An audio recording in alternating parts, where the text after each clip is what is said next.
तारों तले जिंदगी।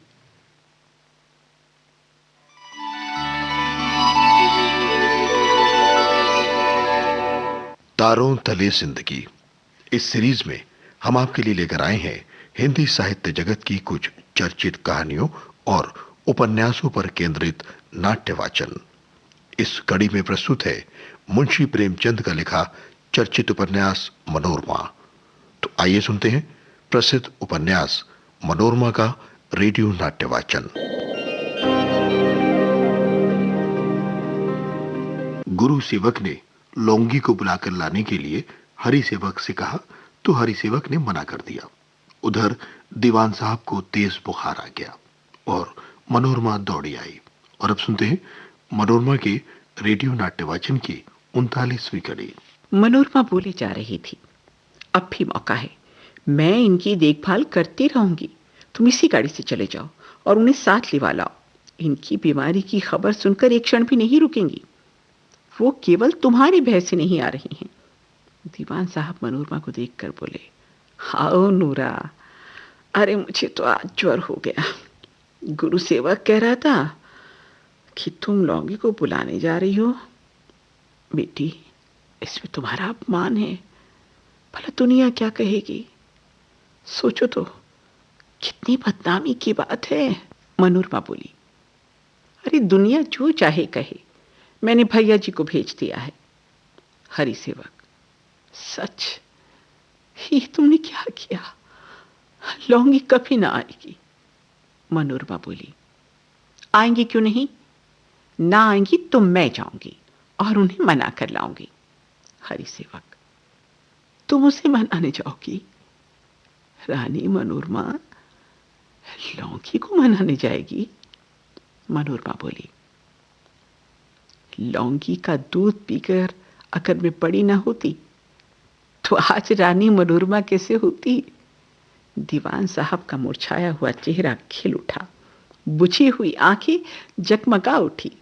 प्रसन्न मुख से बोले, नूरा, सचमुच दया की देवी हो। देखो, अगर लौंगी आए और मैं न रहूं तो उसकी खबर लेती रहना। उसने बड़ी सेवा की है, बड़ी सेवा की है। मैं कभी उसके एहसानों का बदला नहीं चुका सकता। गुरु सेवक उसे सताएगा, उसे घर से निकालेगा, लेकिन तुम उस दुखिया की रक्षा करना। हाँ, मैं चाहूं तो अपनी सारी संपत्ति उसके नाम लिख सकता हूं, लेकिन लौंगी कुछ ना लेगी। वो दुष्ट मेरी जायदाद का एक पैसा भी नहीं छुएगी। अरे वो तो अपने गहने पाते भी काम पड़ने पर इस घर में लगा देगी। बस वो बेचारी तो सिर्फ सम्मान चाहती है। अरे कोई उससे आदर के साथ बोल ले तो उसे लूट ले। वो घर की स्वामिनी बनकर भूखों मर जाएगी, लेकिन दासी बनकर सोने का कौर भी नहीं खाएगी। जानता हूं मैं नूरा, जिस दिन से वो गई है ना, मैं कुछ और ही हो गया हूं। जान पड़ता है जैसे मेरी आत्मा कहीं चली गई है। नूरा, तुम्हें अपने बचपन की याद आती है? मनोरमा बोली, बहुत पहले की बातें तो नहीं याद है, लेकिन लौंगी अम्मा का वो मुझे गोद में खिलाना बहुत याद है। अपनी बीमारी भी याद आती है, जब लौंगी अम्मा मुझे पंखा चला करती थी।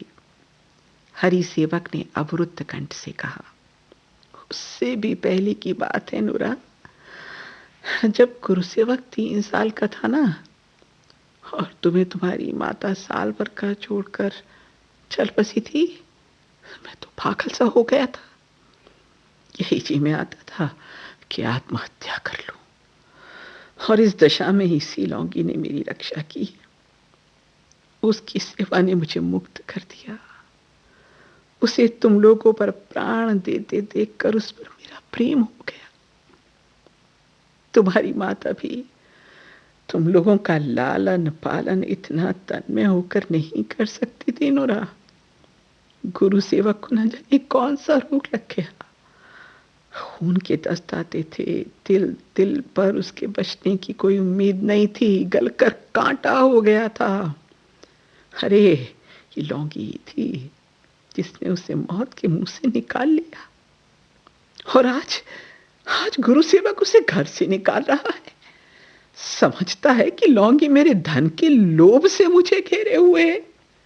मूर्ख, नहीं सोचता कि जिस समय लौंगी उसका पंजर गोद में लेकर रोया करती थी, अरे उस समय धन कहाँ था, कहाँ था? सच पूछो तो यह लक्ष्मी भी लौंगी किस समय ही आई। क्यों नोरा, मेरे सिरहाने कौन खड़ा है? कोई बाहरी आदमी है क्या? अरे कह तो जाए यहां से। मनोरमा बोली, यहां तो मेरे सिवा कोई नहीं है। आपको कोई कष्ट हो रहा है? डॉक्टर को बुला दूं? हरि सेवक, मेरी दवा लौंगी के पास है। उस सती का कैसा प्रताप था कि जब तक वो रही मेरे सिर में कभी दर्द नहीं हुआ। और मेरी मूर्खता देखो कि जब उसने तीर्थ यात्रा की बात कही तो मेरे मुंह से एक बार भी नहीं निकला, अरे मुझे किस पर छोड़े जाती हो?